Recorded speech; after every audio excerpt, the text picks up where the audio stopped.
start? Okay. Well, good morning and welcome to the April 12, 2018 public meeting of the New York City Campaign Finance Board. We have a very light agenda today, and indeed we have virtually no agenda today. We're meeting in large part to have some early preliminary discussions about recommendations on changes to the law as part of our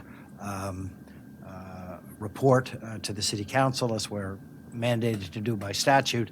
And so we will be presently meeting with Council to begin those conversations. But since we are here, we are going to take care of a couple preliminary things, and then we'll adjourn. I have no report as chair today, and I'll call on the chair of our Voter Assistance Advisory Council. Thank you, Chair Schaefer. NYC Votes staff are currently working on our statewide election reform advocacy efforts, gearing up to make the final push before taking voters to Albany on May 8th to deliver petition signatures and sit down with lawmakers to discuss our voting rights platform. Along with a coalition of supporting organizations, we're advocating for the passage of early voting, automatic voter registration, pre-registration for 16 and 17-year-olds, and pre-clearance before New York counties can make changes to the voting process. New Yorkers who support these measures may join our campaign by adding their name to our online petition by visiting votebetterny.org.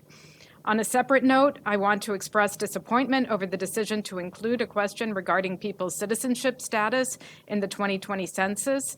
VAC sent a letter to Commerce Secretary Ross urging him to not include the question because of the impact it would have on our charter-mandated work with underrepresented groups.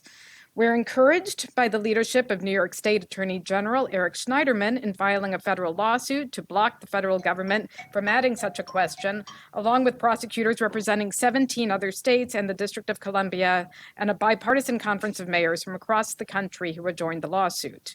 We will continue to keep note of this issue as it transpires in the days ahead. Finally, I want to remind everyone that VAC will hold its public hearing on its annual report on May 2nd. And with that, I'll turn to CFB Executive Director Amy Loprest for her report. I just have a short report. I am pleased to announce that the CFB has been selected as a case study by Living Cities and the National Democratic Institute for their Innovating in World Megacities project. The goal of this initiative is to explore cities around the world looking for stories of civic innovation, specifically instances where innovators in city government have fostered a vibrant urban democracy by improving the representation of and results for city residents.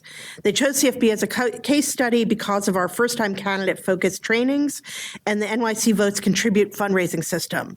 Both projects aim to deepen citizen engagement by breaking down the barriers to running for office and encouraging new contributors to give small dollar contributions to campaigns. And I want to thank Chris Dragatakis from our staff, who was instrumental in alerting this organization to our work. So they will be presented at a conference in early May. And I wanted to say that there are only two other cities chosen. I believe one of them is Buenos Aires, and I cannot think of the other city. I'm sorry.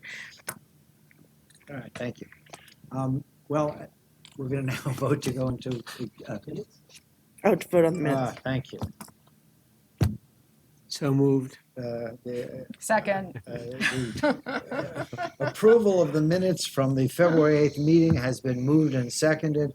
All those in favor? Aye. Opposed? Abstentions?